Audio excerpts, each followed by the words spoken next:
ekhunjulwa ngolona hlobo esaziwa ngalo, ngentsini, ingoma nokonwaba.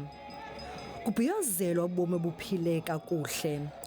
UBK The Maestro ebengaziwa ngumculo gospel kuphela, kodwa njengomsasazi ophuma izandla.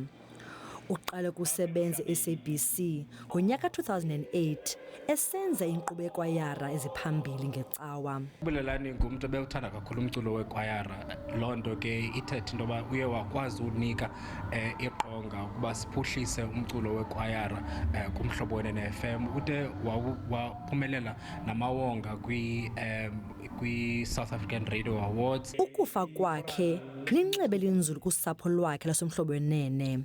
Sizamkhumbula uBulelani nge-professionalism ebenayo, ngendlela ebewuthanda ngayo umsebenzi wakhe. Ebengumuntu wokugqibela ukumka emsebenzini, emka ebusuku kakhulu, eqinisekisa uba yonke into ayenzayo yenzeka kakuhle. Ebewurespecta kakhulu umsebenzi wakhe.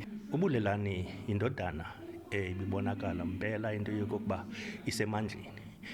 Indoda ebibonakala into yokokuba ingqondo yayo isulungekile ngamaxesha onke. Ilahleko elinzima kusapho lwakhe noluthi liza kumkhumbula kakhulu. Into esizomkhumbula ngayo is that ebenothando kakhulu for usapho lwakhe lulonke. Ebethanda ukusibona sonke silusapho, sihlale sonke, sitye, sihleke, kube mnandi.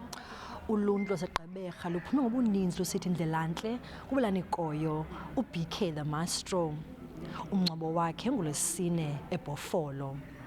NjenguLerato Fekisi, kwiindaba ze-SABC eGqeberha.